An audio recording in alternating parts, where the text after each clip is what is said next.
David, thank you very much for the introduction. Is the sound carrying? You guys hear me? You got to hear the back row there? Well, maybe if you don't think you can hear me, maybe you can come. The guy can adjust it. So thanks for inviting me. This is my fourth trip to Louisville. In the past three and a half years, I was invited by David to be part of the Prime group that was focusing on ethics and humanities education in medical school and residency. So it's been great to be a part of that project. I'd like to thank Dr. James O'Brien and the planning committee for inviting me to be a Genes Foundation visiting scholar, and for David for proposing that me as a candidate. And also, of course, thanks to the Genes Foundation for supporting this. Maybe I'll give you a little bit more about my background than what David's already told you, just to put the... 1 second. Okay. Help you with that one mic. Yeah, that PA mic, it's not... Is that the one in this pocket? Yeah, it's the one over there. I don't know why. I understand why. Which one? Low battery. Uh-huh.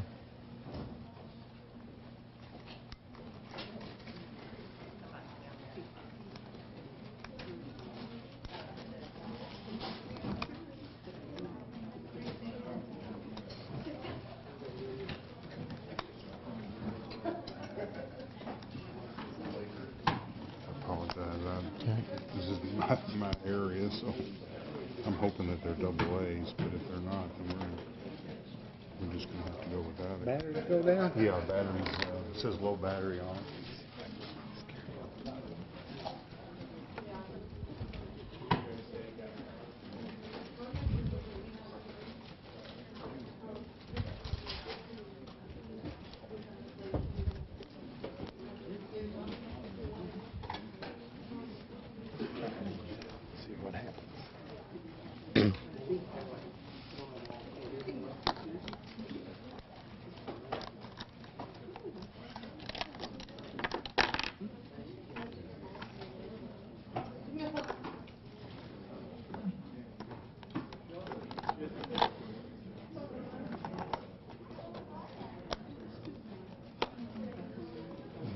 Clipped on already? Uh-huh.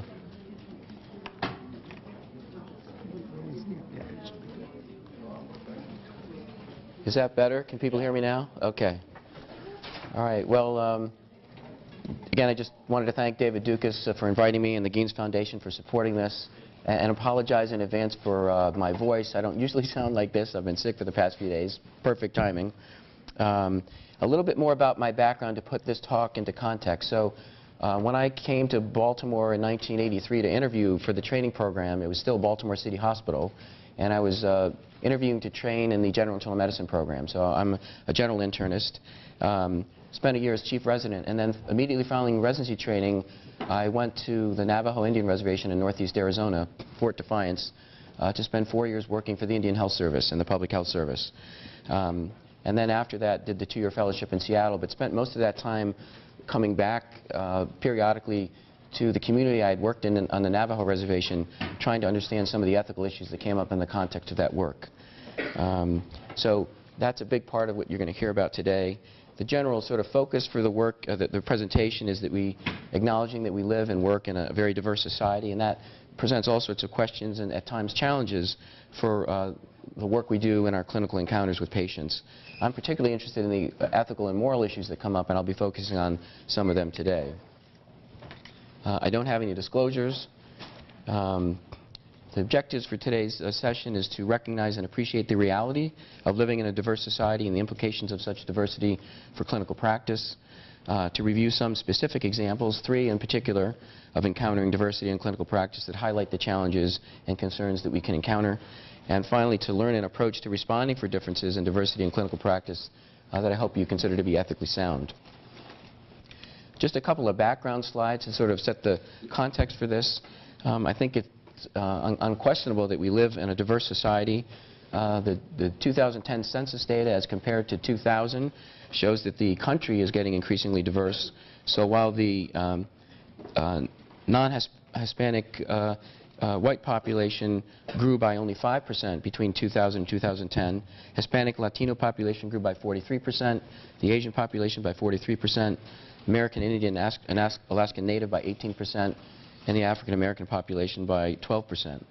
In Kentucky, those numbers are fairly similar, if not more dramatic. So the white population by 4%, Hispanic Latino by 122%, the Asian population by 65%, and the African American population by 13%. So I think there's a pretty clear demographic picture that we're going to be encountering patient populations that are increasingly diverse. And part of what goes along with that is we're going to encounter a variety of patient values and views. And there's a pretty substantial body of empirical literature at this point showing that there's all sorts of culturally based values, views, preferences, behaviors that patients have related to health and health care. And that literature also demonstrates that some of those values and views aren't congruent with the values and views we have as providers or the institutions hold that these patients will be getting care from. In addition to all of that, there are studies that show if these cultural differences are ignored or inadequately addressed or incompetently addressed, there can be problems with conflict, decreased patient satisfaction, misdiagnosis, poor adherence, suboptimal outcomes, and it may even account for some of the findings we've seen with respect to disparities in care over the past several years. On the flip side, there's some fewer studies, but some studies demonstrating that if we spend time up front with the populations we're working with, trying to understand them and incorporating those insights into the interventions we do, educational interventions, for example, that we can really have better outcomes. So it's worth being aware of this and understanding it and doing a better job with it. A few other additional background points about cultural diversity. So I think it's pretty clear that our social cultural identity is influenced by many different sort of spheres of influence. Race, ethnicity, gender, age, religion, social class, education, occupation, etc. There's many different influences that ultimately end up determining who we are and what our cultural identity is. There's the general point with the second bullet that there's, of course, diversity between cultural groups, but also within cultural groups. So one of the issues to bear in mind with respect to differences between groups is some of them are obvious and some of them we can see right away, and others may be hidden by blind spots that we have because of assumptions that we're making based on our own worldview. So keeping that in mind, we may be missing some of the differences that are in fact there. And of course, within groups, there's a continuum of differences from people who are more traditional with respect to the cultural values and people who have departed and are walking sort of a different pathway.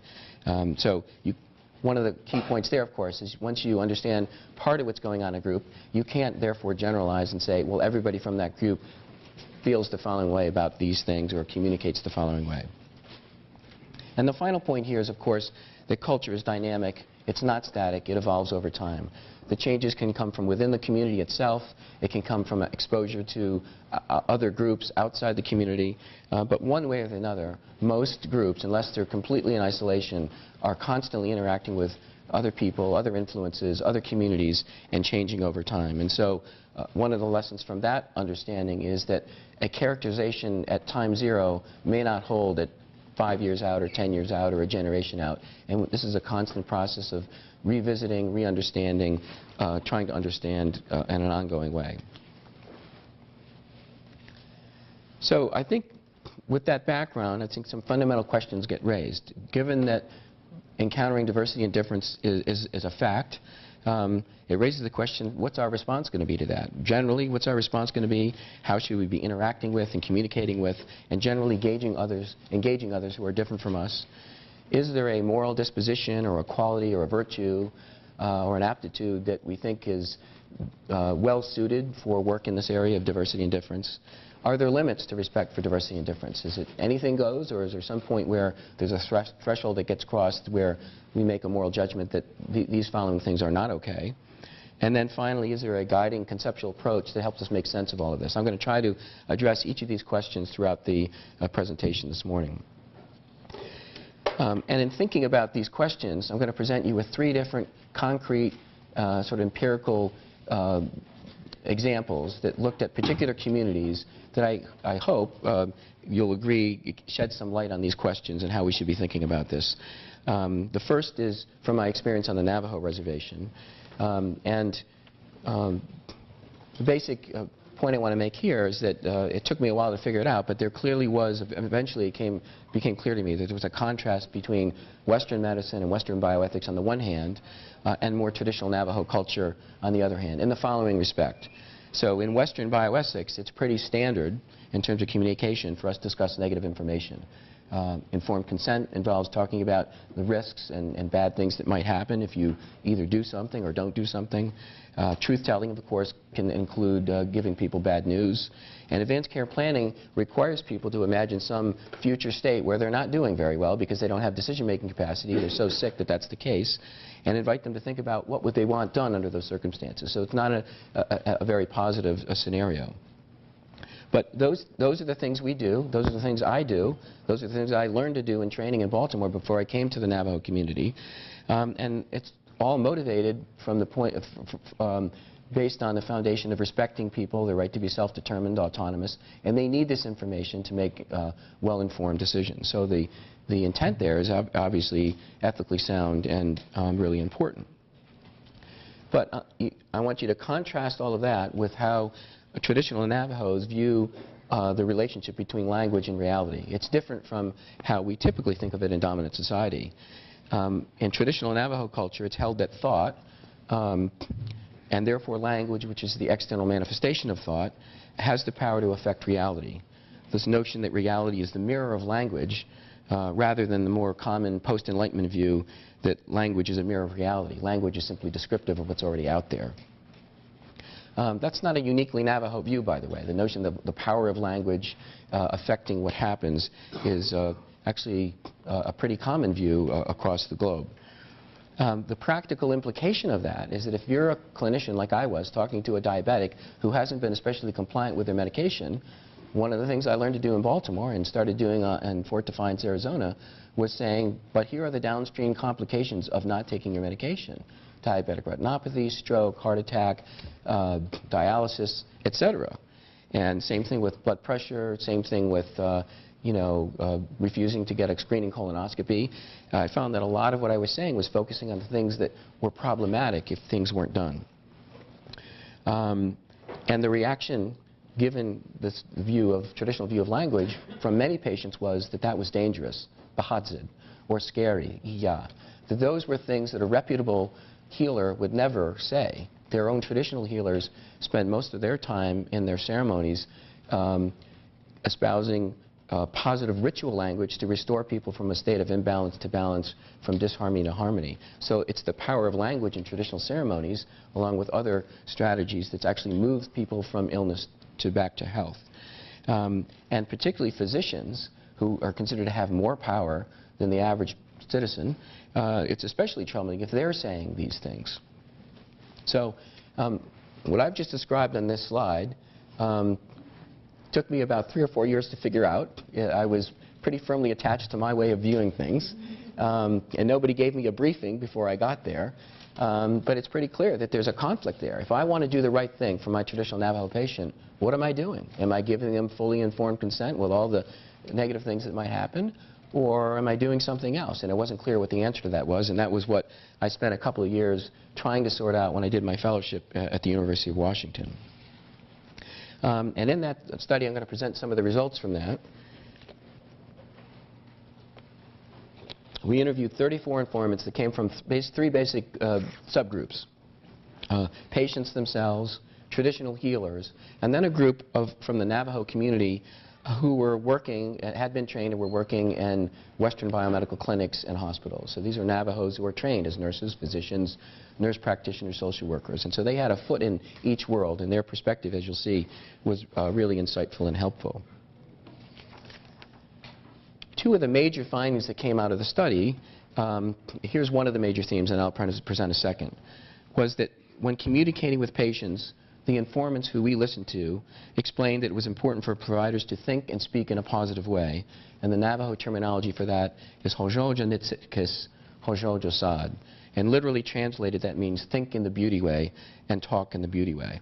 And if you recall, again, the relationship between language and reality, that makes complete sense.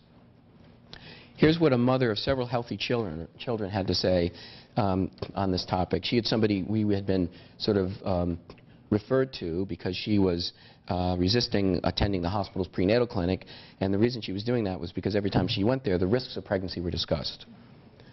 I always thought in a positive way, ever since I was young. And even when the doctors talked to me like that, I'd always thought way in the back of my mind, I'm not going to have a breech baby, I'm going to have a healthy baby, I'm going to have a real fast delivery with no complications, and that's what has happened. So the flip side of this is the notion of avoiding thinking or speaking in a negative way. And the Navajo phrase for that is do'achinita, which literally translated means don't talk that way. And here's what a middle-aged Navajo nurse, so somebody who's trained to be a nurse in our system, had to say about this. And she was speaking about the risks of bypass surgery that had been explained to her own father. The surgeon told him that he might not wake up, that this is the risk of every surgery. And for the surgeon, it was very routine. But the way my dad received it, it was almost like a death sentence. Well, he never consented to the surgery. And here's what an elderly medicine man or a hatathli had to say about the special care required when healers communicate with patients. And every time I read this, I think, how can I be incorporating this into my own practice? In my practice, when I'm working with the patient, I'm very, very careful of what I say, because any negative words could hurt the patient. So with Western medicine, a doctor can be treating a patient, and he can mention death, and that is sharper than any needle. Therefore, with the tongue that we have to be very careful of what we say at the time and point we're treating the patient. After we started to get a sense of this from the initial interviews, it then occurred to me that we should be asking everybody else who we interviewed about advanced care planning as a specific example of a form of negative communication. So we had 34 total. We ended up asking 22 subjects this question. And 86% of them found it completely unacceptable to talk about advanced care planning. The ones who were able to say anything about it, or willing to say anything about it, said it was simply just too dangerous to discuss. Well, no, I'm sorry. The majority thought it was too dangerous to discuss and wouldn't say anything. The ones who were willing to say something said it violated traditional views. So here's what an 86-year-old, a 76-year-old man with chronic pain had to say on the topic of a discussion about advanced care planning. That's doa janita. You don't say those things, and you don't try to bestow that upon yourself. The reason being there are prayers for every part of life that you can put your trust on. The object is to live as long as possible here on Mother Earth. Why would you try to shorten it by bestowing these things upon yourself?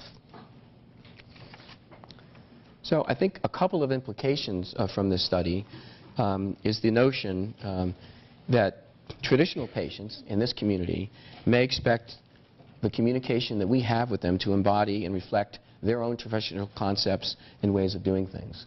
And a core, sort of the central organizing concept in Navajo culture is this idea, honjo, which is approximated by the English language terms listed there. Beauty, goodness, order, harmony, everything that is positive or ideal.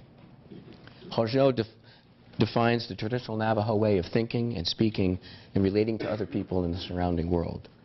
So that's one idea. Is there a way for us to incorporate this into how we communicate with Navajo patients who are more traditional?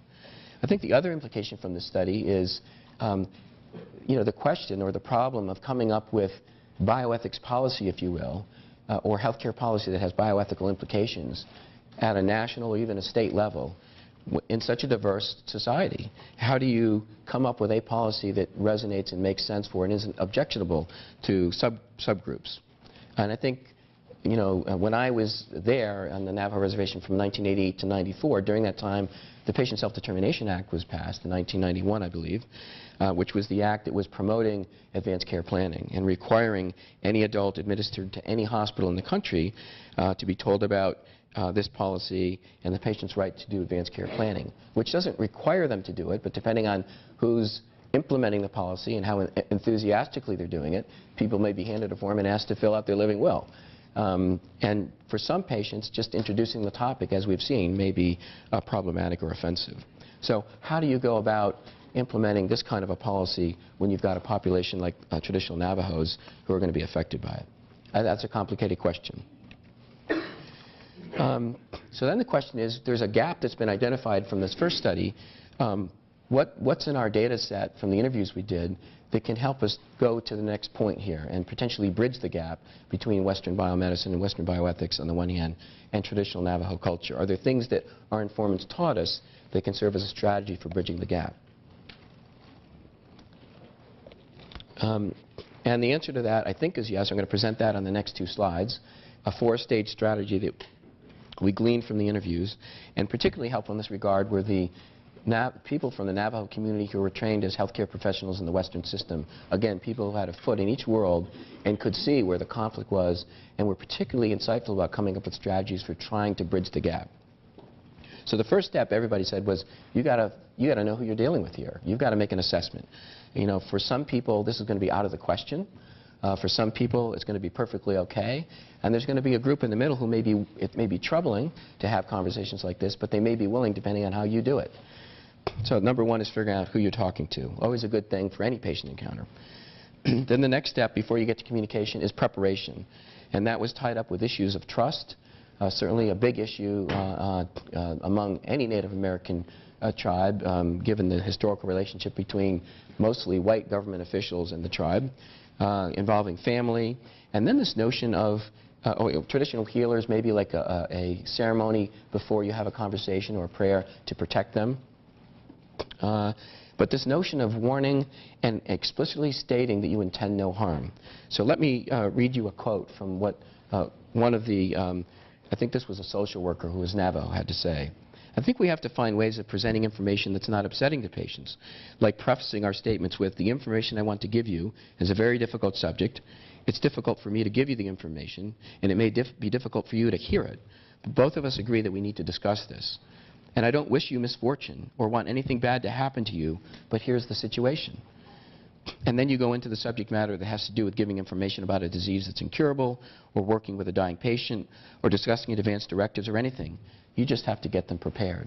And actually, this particular provider had come up with a Navajo phrase for this warning and intending no harm.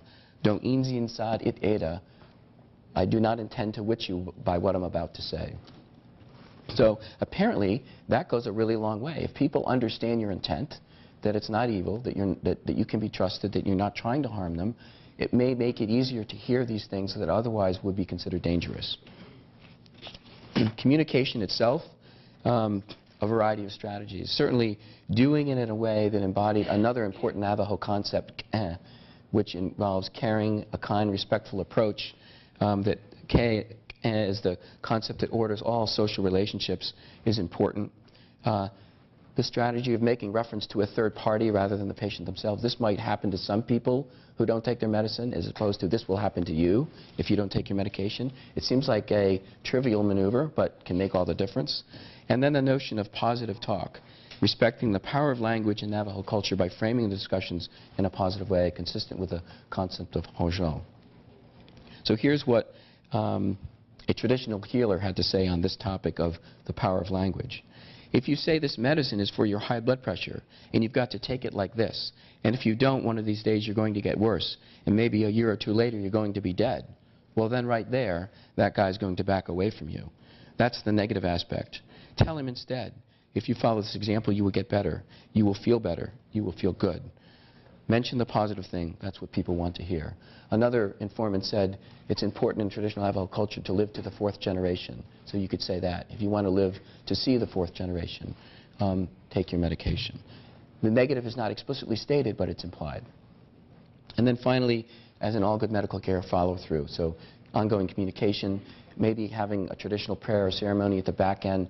When Navajo men and women come back from military service, they'll often have what's called an enemy way ceremony to cleanse them from contact with the enemy, which was something from their traditional approach to combat. So what I'd like to propose is that this approach to bridging the gap between Western biomedicine, bioethics on the one hand, and traditional Navajo culture, I think incorporates, what we've heard in these 4 strategies, incorporates concepts and principles from both perspectives, from both communities, if you will. And that way tries to bring everybody along to an approach that's satisfactory for everyone. So I think in this bridging solution, the four-step process I just mentioned, the concepts of traditional Navajo concepts are included, Honjon and Kain. But I would also argue that central Western bioethical principles are also incorporated. I think respect for persons is part of the solutions you just saw, but maybe not the way we typically think of it. It's a very patient-centered approach to information disclosure. What gets disclosed and whether it gets disclosed at all is largely driven by the patient. I would argue that's respectful. It doesn't presume or assume how the patient wants information or who gets it or who's making a decision. And similarly with beneficence and doing no harm, it's very much informed by and defined by the patient's point of view. So when I was giving explicit negative information about not taking your antihypertensive medication, I thought I was being helpful. It was viewed as exactly the opposite. It was viewed as harmful. So defining these things in terms of ways patients can understand it and appreciate it, I think allows our Western bioethical principles to move forward in this process of bridging the gap. The next example I want to share with you is from another empirical study we did with homebound elderly patients in the community around the hospital where I work, the Johns Hopkins Bayview Medical Center, talking with them or asking them about their approach to planning for future illness and the end of life. And all these patients were older than 75. All of them had chronic illnesses to the point where they were homebound and couldn't get to the clinic other than by ambulance, so that's why they were in the Elder House Call program that's run by our geriatrician group. And as one of my geriatrician colleagues says, these are folks who are in the ring with the bull. They have been exposed to illness. If anybody's going to be thinking about future illness and the end of life, it should be them. So what can we learn from them? And what we heard from them is a worldview that didn't accommodate the most common approach we have to thinking about and planning for future illness, advanced care planning. Most of these informants, who, by the way, were not an exotic group. This was majority, 80% white, majority female, who you might not, these were not Navajo people. And most of them did not think about or plan for the future, and most resisted thinking about and planning specifically for future illness. Here's what a 83-year-old man, one of the subgroup of the men in the study, had to say about this notion of thinking about and planning for the future. Well, I don't think of it. I'm not interested in the future. I just take what comes. I've always done that, and that is how I feel about it. How do I know what is going to happen then or how I'm going to feel about it then? I don't have that kind of intelligence. I mean, who knows what is going to happen in the future? I would rather not be asked about what is going to happen even tomorrow. That was a dominant theme that came across from many people. In terms of specifically thinking about and planning for future illness, here's what a 76-year-old oxygen-dependent woman because of advanced COPD had to say. I can't answer that because I don't want to face that yet. I'll put it to you this way. I'm too young to worry about something like that. That's the best answer I can give you. When the time comes, then I'll worry. I don't want to hear it. If you dwell on it, I think you can have a problem and you can make yourself miserable. I look outside, I see the sun. I don't look ahead 5 to 10 years from now. I look at my life today as it goes on.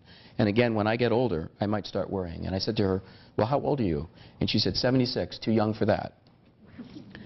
And then also a fairly common reason that was given for individuals, people not thinking about themselves and taking action themselves on this was the following view articulated by an 87-year-old woman. No one is going to know but the good Lord what is going to happen in the future. He knows when he's going to take you away from this old world, I think, and I'll let the Lord take care of me. And I said to her, but these bigger decisions about what happens, and she said, I don't think there's going to be such big decisions.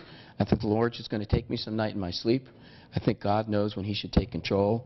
And I said, well, what does that leave for you to do? And she said, pray and be ready to meet him. So again, a fairly common view in this particular population. So additionally, what we heard from this group is that because they weren't focused on the future and were resistant to planning for future illness and the end of life, what they did instead was approach life a day at a time, preferring not to consider problems until they occurred. They did, however, plan for a future that was certain. So they wouldn't plan for the contingent future, but they knew one day they were going to be dead, and they had their cemetery plots, and they had their funeral arrangements, like 90% of them. But short of that, they were pretty resistant to thinking about planning. Here's what an 84-year-old woman had to say about taking life a day at a time. I just take it day to day. I don't know what's going to happen tomorrow because tomorrow's not promised to you. You live from day to day and you don't worry about tomorrow. Another person talking about this notion of crossing this bridge when you get to it, but not before then. An 80-year-old woman who was wheelchair-bound and recently widowed said, "Why worry about it? What's going to happen is going to happen, and I believe in crossing that bridge when you get to it." So I think what we, some of the conclusions from these empirical findings is that one of the central tenets that we have, typically, at least I was taught, about planning for the end of life, that is advanced care planning, doesn't work particularly well with people who have these views. And it certainly then raises questions about how we then appropriately respond to people if we're trying to get them to think about future illness and planning for the end of life. These findings, I don't think, argue against advanced care planning, because obviously some people want to do it, and I'm a huge proponent of it, but it just means one size won't fit all, which is what we saw with the Navajo data. And it raises some questions about possible bridging options, again, between patients of ours who have these views on the one hand, this in our particular study population, homebound elderly, in the community around Baltimore, Old City Hospital, and what we're trying to get them to do, which is think and plan. And one idea might be that some of them might be persuaded to engage in advanced care planning if, particularly people who had very strong religious views about this, if we involved people from their faith tradition or even our own pastoral care department. What is the appropriate role for God? What's your role, and how can you be active in this? Maybe there's a way to bridge the gap there.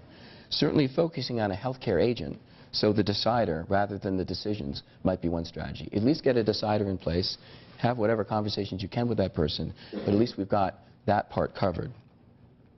And then I think the last two bullets really sort of go together. The notion of this is not an event, it's a process, continuing to revisit this and pursuing alternative strategies, like not just having a one-time advanced care planning discussion, but continuing to talk to people, spending more time and attention with them, particularly as their illnesses get advanced, as they're approaching that bridge, and then you can help them cross the bridge more easily. And then on the next slide, I'm just going to share with you very briefly the third empirical study that we engaged in. This was the lead author, and this was one of our recent general internal medicine fellows who did a very nice job, and I was helping mentor her on the qualitative project, focus group project. And she was interviewing Asian Indians about end-of-life issues, both first-generation and second-generation Asian Indians. And one of the themes that came up in these interviews was the notion of preferences related to information disclosure and decision-making. And I'm going to focus on the information disclosure. And one of the challenges that the informants were grappling with in the focus group interviews was reconciling the traditional Indian practice of non-disclosure. You don't tell people bad news, with the Western emphasis on disclosure to facilitate autonomous decision-making. And here's what one first-generation participant said about his views on this topic in relationship to the social realities of living in the United States and how that had altered his preferences related to information disclosure. He's a 50-year-old man. "I feel that my views have completely changed. It's very geographically based. In India, I firmly believe that doctors should not tell the patient. And the reasons were very simple. You could assume the support system. People were going to be there to help you. So why tell the patient, and whatever limited time the person has, make that time very difficult for them, telling me he's going to die? Here, in the United States, my decision has completely changed. If I'm here, you better tell me, because I've got to take care of and make arrangements for myself. I can't depend on the many people around me." Life is tough in the United States. We're sort of on our own, and we've got to take care of things ourselves.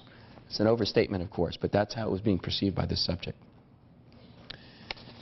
So, with these three empirical examples in mind, is there sort of a general approach that we can think about that might help us generally approach situations where we're encountering diversity and difference and bridge whatever gaps or conflicts we might encounter? And what I'm proposing here is something that is, of course, not a news flash or anything novel. The notion of being patient-centered and or relationship-centered in terms of how understanding and working with our patients. What I would suggest, though, is that how fundamental and deep we have to go to, in fact, be patient-centered in the setting of cultural diversity may be a few steps beyond what we typically think of. And I'll also use the example of myself and going to the Navajo community. You know, how I thought about respect for persons came from Baltimore with a pretty airtight model for respect for persons, which I've told you about, based on patient autonomy, an individual person being self-determined and needing all the information I could give them to make an informed decision. And the person in that scenario is an individual. When I get to, you know, that was the truth as far as I was concerned. When I got to the community I was working in, the Navajo reservation, that wasn't working very well with a pretty big subset of the patients I was taking care of. And that's because a patient-centered definition of respect for persons was completely different from what I had in my head. Respecting somebody in that sense didn't mean, if they were very traditional, giving them explicit negative information and beating them over the head with it. And personhood was something that was also completely different from how we view persons in dominant society. Personhood in a traditional Navajo community, if there's a continuum between the individual and the social unit, it's much more in the direction of the social unit. You can only be a responsible, constructive individual if you see yourself as a function in the context of the social unit. And that has all sorts of practical implications for clinical communication. Who then gets information disclosed to? Who is information disclosed to? Who is part of the decision-making process? It's not a single individual. It's a group. It's the family, and in some cases, the extended family. And similarly with dignity, what do we mean by dignity? How is it achieved in this particular cultural context? What do we mean by well-being and harm and benefit? Again, the Navajo example, I think, shows that what I was intending good and trying to be well-meaning and benefit folks by the information I gave them, and I was doing exactly the opposite for some folks. How do we engage in conversations about planning for the future and end of life with the patient in front of us or particular communities? So I think we have to really deeply look at are we making any assumptions here? Are there sort of what I refer to as default interpretations, that we have a default interpretation for what it means to respect a person that we need to question and be dislodged from, which can be difficult, it can be challenging, and frankly disorienting. But I think if ethically we're going to do the best for our patients, we have to go through that process. So I think that process is really well suited for all patients regardless of their background, and involves us as healthcare professionals interacting and communing with patients, individual patients, but also their family and their community, and engaging in a process of discovery about them. So when we think about this, I want to get back to this question of, is there a moral disposition, sort of a quality that we can think of that's especially well suited for this territory? And the one that comes to mind for me, and has for other authors, is this notion of cultural humility. And Teravalan and Hunt and others have written about this notion that our sort of mindset coming into, I would argue, every patient encounter, particularly where we know there may be differences in diversity on the table, is to first of all be self-aware, to have the capacity to reflect about where we're at, and to be self-critical, certainly to have a respectful attitude towards others, and have other awareness and a willingness to genuinely learn about the other, and to, in fact, be open to change and growth ourselves. I can recall when I was not that old, my mom, who was a nurse, making me go to the dictionary and look up the word humility. And I think it may have been because she sensed that I might become a future doctor, and she wanted to train me early on, because she had a few encounters with doctors who weren't that humble.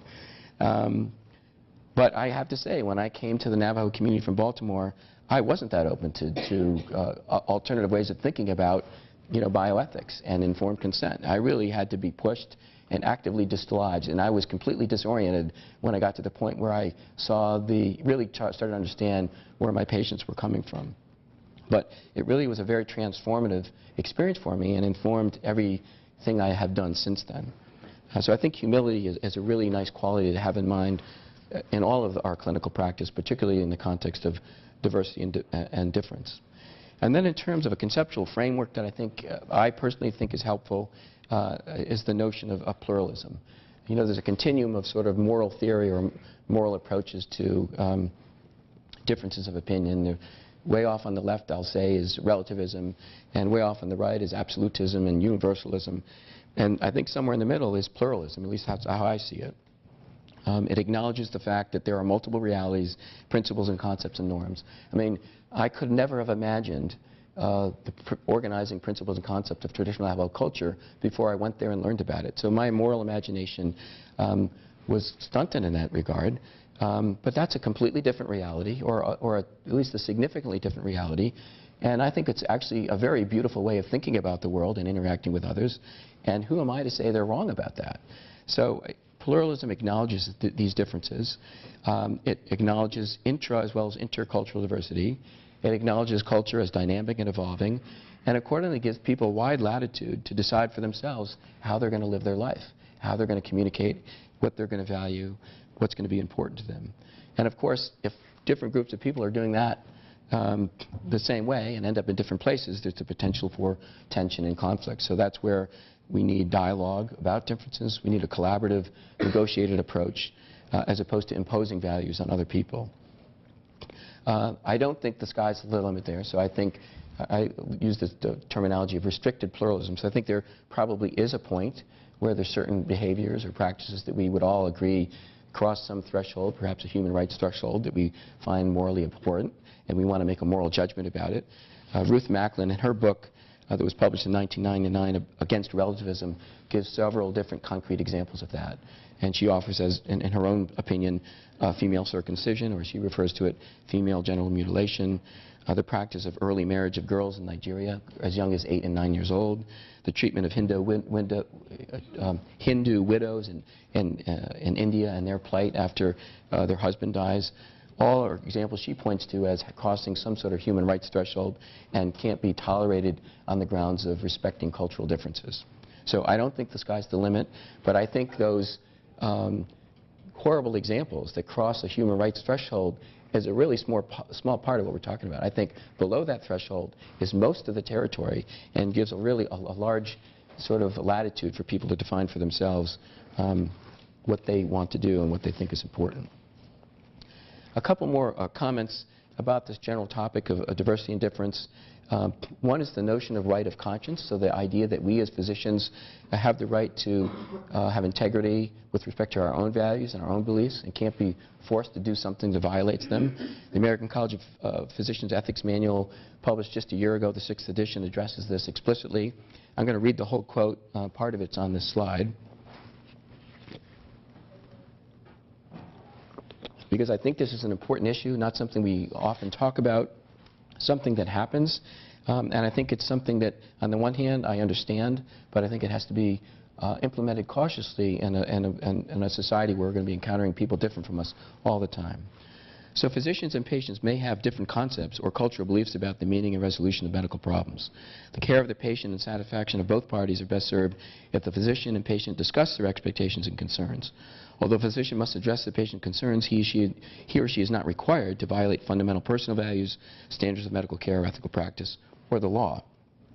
When the patient's belief, whether they're religious, cultural, or otherwise, run counter to medical recommendations, the physician is obligated to try to understand clearly the beliefs and the viewpoints of the patient.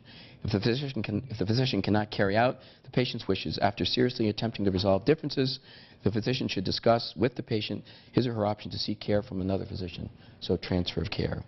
And I just want to make sort of an editorial comment. I think this last point is framed in a way that does not address the issue of provider values being the stumbling block. It's sort of framing it as it's the patient that has the issue here, and we can't live with it. But sometimes I think it may be us. I think this is something we should be talking more about. I think we should be talking about it during medical school and during training.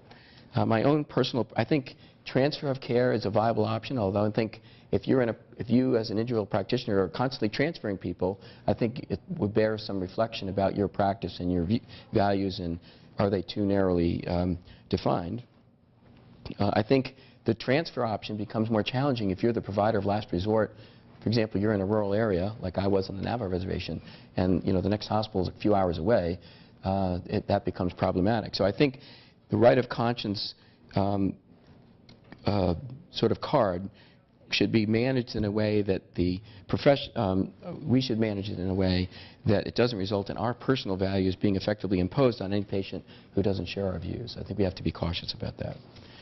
I think the other thing we need to be cautious about is how we think about empirical research in the context of diversity and difference. So I've presented 3 empirical studies that I've been involved in, and I think there's pros and cons. I think the concerns are, of course, the risk of generalization and stereotyping. In every paper that I've written on this topic, I've gone out of my way to say, you can't generalize what we're saying here to everybody in this group. You should not make any assumptions about the patient in front of you, but this information may be helpful. But of course, stuff always gets taken out of context and misinterpreted, so that's one risk. I think it might send the wrong message about how such information should be obtained most of the time and by whom most of the time. And most of the time, it should be us as individual practitioners doing this work, figuring out for our patient where they're at and how we can best understand them and move forward with them. So it's not exclusively the role of empirical search. You can read a study and decide, okay, I know how the Navajos think, and now I'm seeing a Navajo patient. That's, my work is done. And I think the other risk here with empirical research is the illusion of permanence. So back to a point I made earlier in the talk, this is a moving target. Culture is constantly evolving. Things are not permanent. And once a paper is published, there's the danger of saying, well, this is how it is. When in fact, it may have changed since then. So as long as these problems can be, or concerns or hazards can be borne in mind, I think there's a lot of upside. One upside is I think it provides relevant information that you can have in the background. If somebody had handed me, you know, the 5 or 6 papers that I've had published on the topic of working with Navajo patients, more traditional Navajo patients, I would have had a big head start in my work. I wouldn't have made the mistake of applying to every person I saw, but there were, as I've already said, there were things I had never in my wildest dreams could have imagined, and that would have helped me. And therefore, it's work that can be drawn on when and if it's needed in the context of trying to understand an individual person. And of course, the problem of limited time, limited imagination. Not everybody can engage in a 2-year ethnographic process to figure out how a population thinks about a particular issue. So it's helpful to the rest of us if somebody's doing some of that work for us. So in summary, I've tried to make the argument that we live in a culturally diverse society, and that reality has implications for healthcare, for us as healthcare professionals and the patients we're trying to take care of. How we respond to difference and diversity makes a difference. I think being aware of ourselves and others, having the capability of reflecting and checking our assumptions, being respectful, open, and engaging in dialogue, meaningful dialogue, and being patient-centered in a way that engages in discovery and genuine understanding that may get a few layers below what we typically think of. I think the disposition and quality of humility is especially well suited to work in the territory of diversity and difference. I think the conceptual framework of pluralism is helpful, in my own opinion. And I think we need to be thoughtful and perhaps even cautious about invoking right of conscience in how we use empirical research. Thanks very much.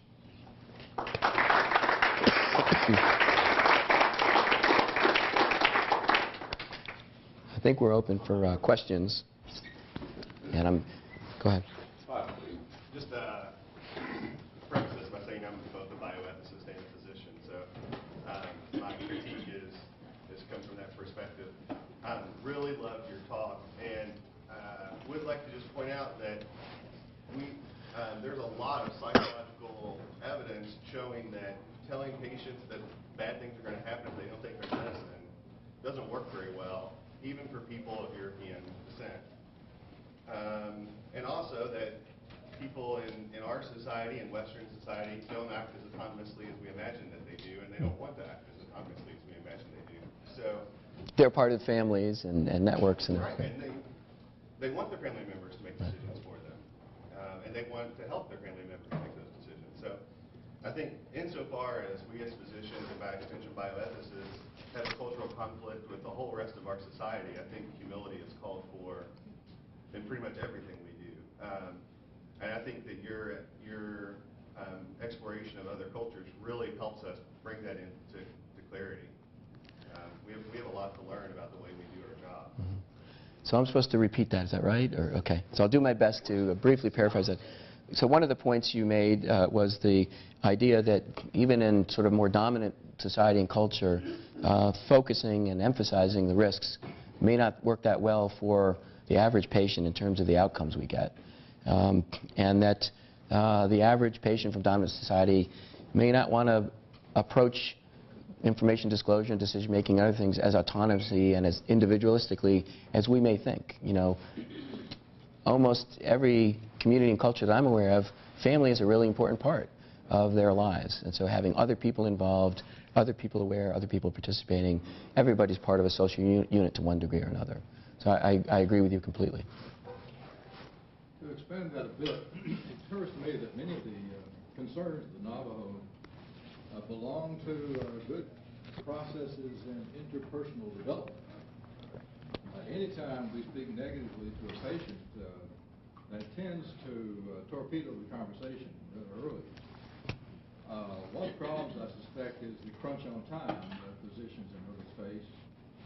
I heard recently a physician who started the conversation first thing in the morning with a patient by saying, "Do you want to be resuscitated?" That was the first opening. It occurs to me that a little bit of thoughtfulness and time to plan what was being said and what the likely outcomes would be and the various options that could be imagined would be helpful both to the physician and certainly to the patient. So again, to summarize, because I guess this is getting streamed, the points that were made that just generally how we interact with and communicate with patients, we really should be more conscious of and reflective about how we're communicating, what we're saying, both the nature of what we're saying and the timing of it. It sounds like what you're saying. It can have, if we're focusing on pretty difficult negative issues early on in the conversation, like do you want to be resuscitated, before we've established some rapport, before we've greeted them, before we've talked about other issues and established some trust, that may undermine the relationship. So I agree with you. I think one of the things I learned that was, from this transformative experience was I think I have a much broader view. I mean, it's not like I never talk about the risks of people not being compliant. I still do that. But I think I have a broader view of being open to what my patients want from me, how they want to be communicated with, and more open to the possibility that it might be different from my usual approach. Just one of the things that I took home from this was that you touched on it briefly, that you talk about if it happened to someone else. And I guess in my own work as a primary care physician, I've often used a form of rational behavior therapy, a form of cognitive therapy, to talk about where one currently is and what is the medical thing that they're going through. And then two paths, and to ask them where would they like to be in 20 years or when they retire. And say whether their current compliance or non-compliance or behavior or current addictions will allow them to get there. And so I talk about it in a way as two alternative selves, and you get to pick your path, and you can always go from one path to another. You don't have to choose and never have the opportunity to go back to the other better path. But when you have a patient who's smoking 2 packs a day and you say, I don't know if you'll be able to be walking on the boardwalk in Atlantic City, this could be a grave challenge for you if you keep smoking 2 packs a day, like you have been for the last 20 years. But if you quit today, in 15 years when you retire, you may be able-bodied, working fine, and pulling the handles on the slot machines with due diligence. So, and I've been able to, with I consider a great deal of success, getting people to stop smoking, to right-size their diabetes, and as well as to right-size their morbid obesity, because that's the way I present it. I don't bludgeon them with, you're going to die, you're going to die, you're going to die. It's more like, you have an opportunity here. Every day is an opportunity of choice to choose to go from one path to another path. So again, a great comment. It reminded me of what you said at the beginning of your comment about focusing on the negative might not work so well. So just to briefly summarize and paraphrase, the notion of when we're communicating with patients, maybe focusing on longer-term goals. What's the self you foresee yourself wanting to be, and what do you want to be doing in 15 to 20 years? And how are we going to get there? And are your current behaviors aligned with that or not? Are they congruent with that, getting to that outcome or not? I think if you it seems to me that that's not dissimilar from the example I gave of, the strategy of saying to somebody, well, if one of your goals is to live to see the 4th generation, taking this blood pressure medicine will help you get there. The implied is, and unstated is, you might not get there if you don't, but it's not explicitly stated. And that maneuver apparently makes all the difference for some people. I'm not dealing with the Navajo. I'm instead saying the alternative is, if you're not taking your blood pressure medicine, those little arteries in your heart and your brain will be adversely affected, which could cause you to have a heart attack or a stroke.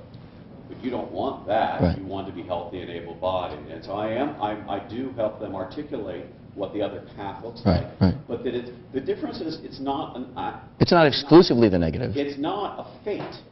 Yeah. It's another vision. So Yeah. I've even said to people, I want to try to be like a guide for you, a guide on a path. You could go on that path, but if you make changes, you could be on this other path, which will lead you to the goals that you want to get to. I think it's a very nice strategy. Curious, what helped you kind of make the transition in with the Navajos to a view that's closer to where you are now from where you started? Well, so there wasn't any one event. So the question was, what helped me make the transformation from having a pretty rigid, airtight model that I brought with me from Baltimore to Fort Defiance to a different perspective on this that took at least 6 years. And there wasn't any one event. I think it was little things that happened. For example, if you think there's one organization in the world that should have paid interpreters, it would be the Indian Health Service, but they're underfunded. So a lot of times we were getting interpreters, the custodian down the hall or the nurse in the hallway or family members.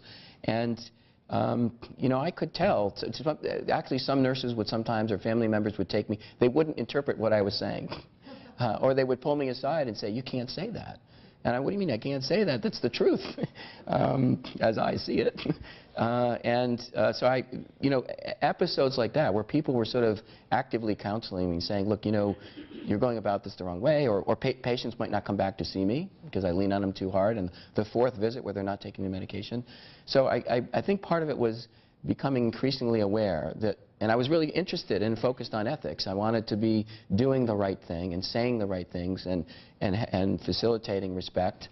And I was finding increasingly that the things that I was saying weren't working or offensive. And then I started to read some of the anthropologists, Gary Witherspoon among others, and then decided to do the fellowship where I would just come back and spend 2 years really digging into this and hearing from people directly, and that's where I got the empirical information. But I wasn't easily dislodged from my point of view. I was pretty firmly attached to it, and I think that's understandable. We believe the things we believe for good reason, but here was an example where what I believed wasn't working, and the more important thing to me was to be doing the right thing by my patients, and that's what helped me, I think. If you're going to have a patient come to see you who is from a cultural group that you're not familiar with at all, where could you go to get information about that culture that will help to prepare you for that visit? So so the question is, if you're seeing somebody from a cultural background that you're not familiar with, that you don't see that often, and you don't really have any baseline information, what are resources in terms of finding out information? I don't have an easy answer to that. I think there actually is a fair, the medical literature, Googling the medical literature, doing a PubMed search, there's a lot of information over the past 20 years on sort of culturally specific groups. Again, being cautious about that and taking it with a grain of salt. At Johns Hopkins we have an international office, so there are staff members who have expertise on different cultural groups. But my experience with the international office, hope nobody hears from the international office, but at least at Hopkins, it tends to be more of a formulaic sort of cookie cutter approach. Now this is an Asian Indian, and you don't look them in the eye, you don't shake their hand, or something like So I think it really ultimately comes back to you doing the work with the patient in front of you, and that's under the time constraints we have. I know that's very challenging, but it's almost like a mini ethnography. If you've got a bad diagnosis, asking somebody, before you do the biopsy, not once you have the results, but before the biopsy, we're going to do a breast biopsy next week. We may find out some difficult information. Who should hear that information? You? Your oldest son? How should we go about decision making? Who should be involved in that process? A way of discovery that figures out for that particular patient, how do we move forward? I would just add on to that, I think professional interpreters can also be really great resources beyond just repeating what you say. You can ask them direct questions about those types of cultural issues. Yeah, so let me just echo that point so it's in the microphone, that using professional interpreters, and they can be helpful beyond sort of a UN Nations model of interpreting, word for word, but providing cultural background information. I completely agree with that. I mean, that was sort of implied when I was saying we didn't have professional interpreters in the Indian Health Service, and sometimes the result of that, if it was a family member doing it, a patient would go on for 15 minutes, literally, telling the story in response to the question I asked was, are you having any pain? And then the daughter would say, no. I knew I was missing something there. So, you really should be using professional interpreters. You had a question. Yeah, your experience with the Navajo Indian Native Americans has been really similar to a community I'm working with in Kenya, and that telling bad news to a patient or even to the family and to the elders is not acceptable. So we were encountered with a specific situation in that a patient was dying of throat cancer. The family came to our medical team and said, help him in any way you can, even if it's just to relieve the pain.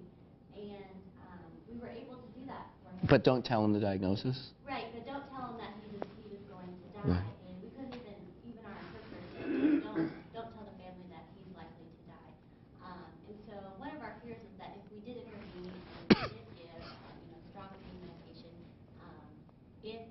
if that medication, if that intervention would be attributed to his impending death, that would have happened anyway. So how do you sort of balance that fear with wanting to help and not tell the patient everything we think they might need to know? So a great question. I think makes the point that what I presented as the traditional Navajo view on this is not completely unique. But the question was, are you a student? Student working with a population in Kenya where a patient had what sounds like a terminal cancer diagnosis, throat cancer, and the family was appealing to the healthcare professionals taking care of him not to tell him the diagnosis, not tell him that he was going to die, but continue to provide care for him and comfort. And what do we do under those circumstances? It's a very difficult scenario. I think we encounter that. We get a lot of international patients in the Hopkins system, and that is not a completely uncommon scenario. And if we get an ethics consultation or it otherwise comes to our attention, one thing we'll say, particularly if they're in Baltimore, is that may end up not telling them may be the right thing to do, but we need to, as best we can, determine that that's what the patient in fact wants. So again, not making assumptions based on what the family's telling us about the patient wants, and trying to, in a diplomatic, delicate way, sort that out. So I mean, that's the point I just made about if you're going to have a diagnostic procedure, trying to figure out what you're going to do with that information before you have it, and have a game plan based on what the patient wants to be told. I think in this, this is their home base, this is their community. I don't know that there's any reason to doubt that what the family members are saying is true.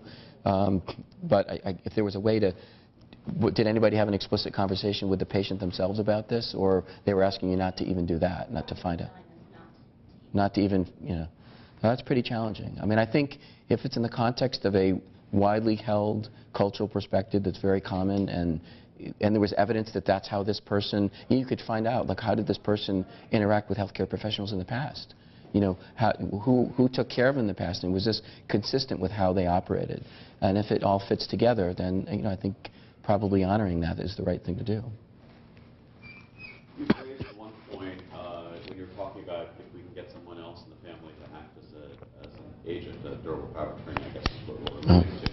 And you were talking about if we can get a decider, even if we can't get the decisions, that would be a step in the right direction. And the problem is that for a person to have true moral agency in terms of substituted judgment, they have to have a grasp of the values and preferences of what the patient themselves would have wanted to make decisions. And so I guess if you're going to try to make a positive book to make that work, then using some of the things from years ago, like when we did our work on the values history, looking at positive values. So you try to look at the positive ways in which you would want to be able to communicate in the future, or how you would want to be able to express the fact that you care or love your family, or how you would wish to positively be able to ambulate and do the things you wish to be independent, so that you're not talking about, do you want an enteral feeding tube? Would you like a gastrostomy tube? Would you like to be on a ventilator? Instead, this is what sort of values that then can infer for the person who's the decider, some meaningful preferences when a decision has to be made in the future, without just leaving them, like unfortunately what sometimes happens is you have a father or mother who says, my son or daughter is my durable power of attorney agent. You turn to them when the time comes. Have you ever had any discussions with your mother or father? Why, no. I never even knew that I was their agent. That's right. I didn't know they were. That's classic. Yes. So to try to phrase things in a positive way, though, for whether they're Navajo or any culture, where they don't want to go ahead and talk about the negative, looking at it in terms of aspirational positive values, even given their current physical circumstances, may be a way out of the trap. Great point. Again, I'll try to summarize that. And the example of the study that was done with the homebound elderly who were cared for in the Elder House Call program, one of the suggestions was, well, if you can't get them to engage and make decisions about future illness and the end of life, maybe you can at least get a decider, a healthcare agent. And as Dr. Dukas points out, the shortcoming of that approach is if they aren't willing to talk about it with anybody, you don't have much to go on. And one of the strategies he uses is that, well, maybe they can at least have, first of all, I try to all my patients, when I try to get them to name a healthcare agent, please let them know that you name them as a healthcare agent and have a conversation or two with them about this. And one of the conversations that Dr. Dukas is suggesting, it could be a conversation that focuses on positive values. So what do we want to have happen? What are the values here? Can we get a sort of a big picture sort of framework through which individual decisions like feeding tubes might be filtered, but not focusing on the individual decisions? As a white Euro-American female, sitting hearing how the Navajo wanted to be treated, I wanted to be treated like a Navajo. So I'm just wondering, are there any studies done, any research that shows that Euro-American patients desire to hear all of the negative possibilities of the treatment, and do they benefit from that, or is there a possibility that the medical team is doing that to protect their interest of in an age where we sue for a lot of things? So the comment was, in listening to the talk, you mentioned that the way that Navajos wanted to be communicated with was very appealing to you, and that you would want to be communicated with and interacted with that way as well. And is there any data? Are there any studies suggesting that non-Navajo sort of European American descent people in this country prefer or benefit from the more dominant strategy that I was describing of focusing on all the risks and the negative things that might happen? I guess I'm not aware of such empirical studies. I mean, I think I have a sense of where that came from, and it was, again, all with good intention. A lot of it does come from, you mentioned sort of the legal system. A lot of how we think about informed consent did come through case law.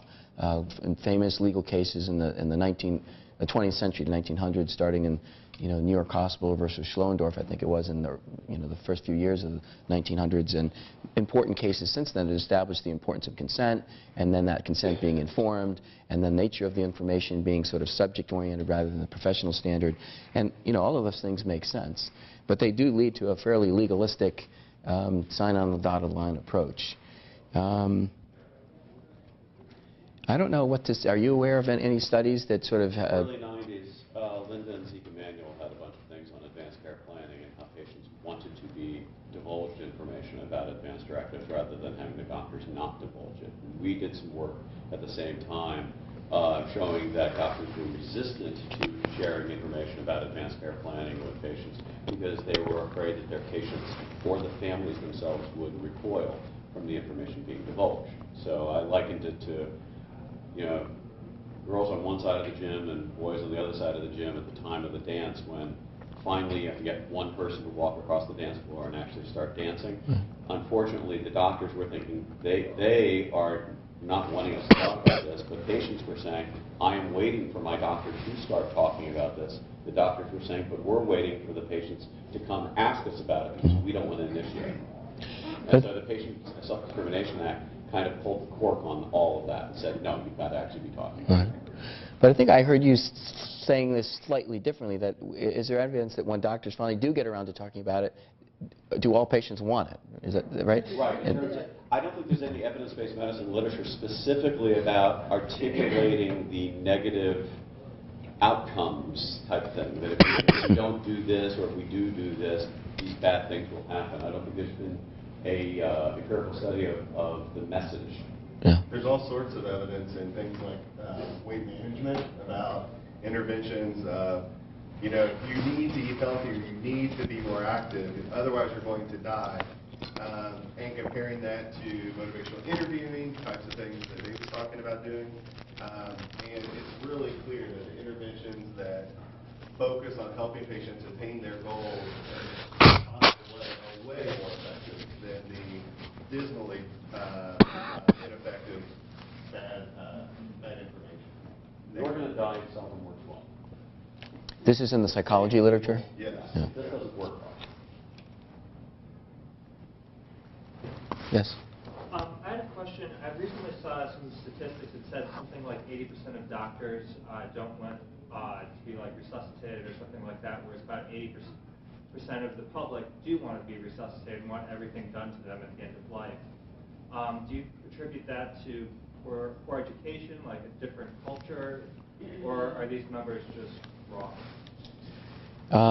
So the comment was, or the question was, awareness that there's some data out there suggesting that with respect to wanting to be resuscitated or not, 80% of doctors don't want to be resuscitated. I suppose if they're at a state where they're sort of getting to the end of life or have a terminal condition, whereas the majority of patients feel just the opposite. Yeah, I don't know exactly what to say. I think the conventional thinking about explaining that kind of data is we have a front row seat about what goes on and how effective we are and what things we can fix and what things we can. And so I think we're better informed consumers of what we are actually offering. I think what might be explaining how patients view this is I think we're part of the problem. I think how we market ourselves. We sort of, I think, try to portray an image that medicine can solve everything. I mean, the number of my patients who just are stunned when they end up getting a diagnosis that we understand poorly or have very few therapeutic options for, and they're thinking, my God, this is the 21st century. What have you guys been doing? And, that's the state of medicine for a lot of diseases. So I think people are shocked when they end up getting a diagnosis at how primitive medicine is still in some respects. And I think they're, enthusiastic about all the interventions we have to offer them because they have, to some extent, a misunderstanding about what our capabilities are. Part of it, too, is driven by the way we frame the conversation. So, for instance, all the stuff that came up 4 years ago about death panels when they were doing the ACA, that was actually predicated on what was going to do. It was inserted language that was going to allow for primary care physicians to sit down and have a meaningful discussion on advanced care planning and be reimbursed for it. That was it. And it turned into there's going to be a death panel who's going to decide your fate. Now, that kind of thing, unfortunately, then backfires and causes a lot of blowback on the individual physician because they totally misread what was a total misconstrual of what was really being put forward. I can say, again, this is part of my empirical work that I did way back in the early 90s. And what we found was that it was generational, the segmentation of who wanted to have a living will and have it used. So it was very, very low in, like, medical school students. It was middling high for their parents, but then it was extremely high for the grandparents, and particularly for those that were in a nursing home that were able-bodied in assisted living. It was upwards of 81%. So these people knew that they were going to get a visit someday from the Grim Reaper, and they would rather choose the means by which that they passed away rather than have it inflicted upon them. Not dissimilar from physicians who have unfortunately seen the worst effects of what a code can do or do badly, and say, if I'm in a circumstance where I'm going to do badly, I'd rather not do it at all. And so I think there's more of a realistic spin on terms of how they would see it for themselves. If I had an acute thing, do it. Yeah. If I had something where it was chronic, I was in persistent vegetative state, boy, I've got a different answer for you. Talking as for the patients, very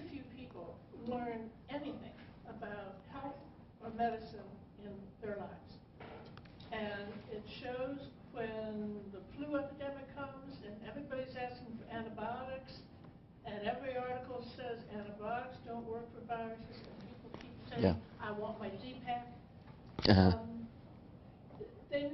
People know so little that all they can say is, well, my uncle once had that. Mhm.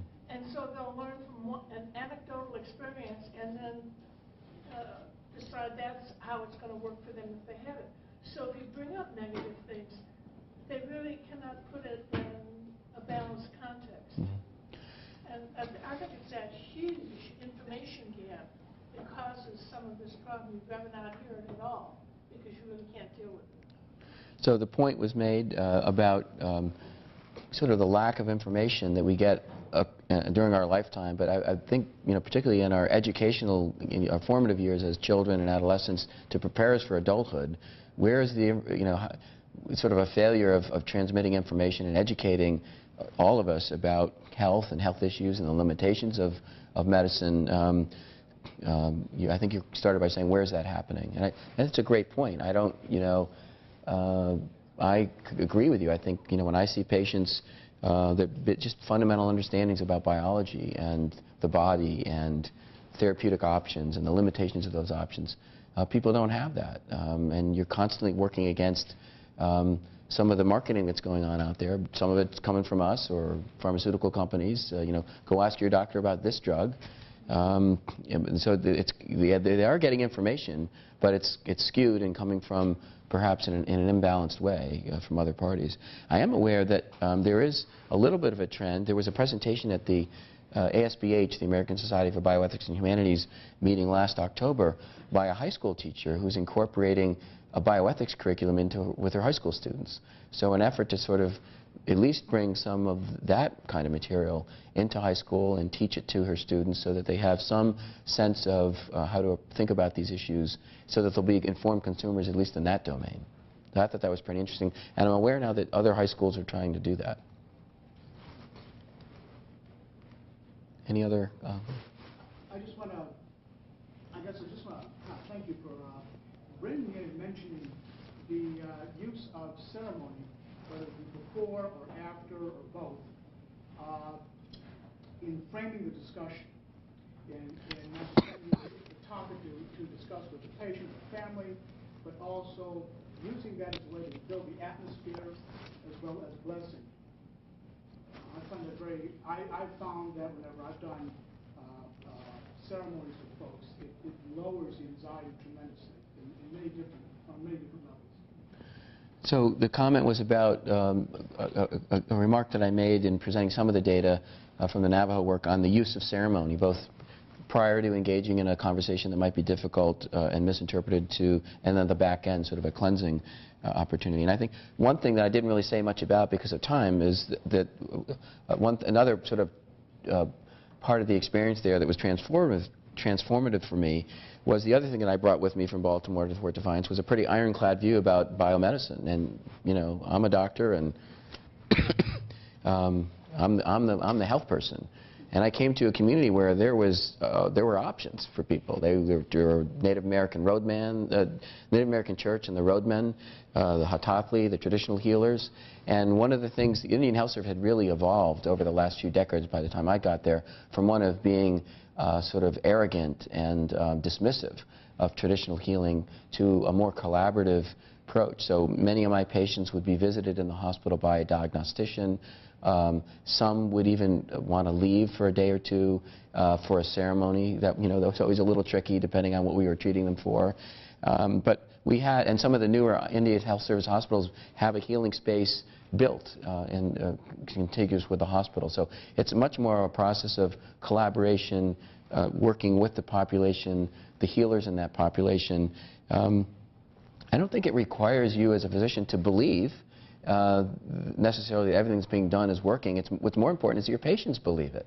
And are you going to work with them or are you going to alienate them? And so I think that was definitely a learning point for me, and again something that I've tried to bring with me, because the data is pretty clear on our patients' use of complementary and alternative medicine.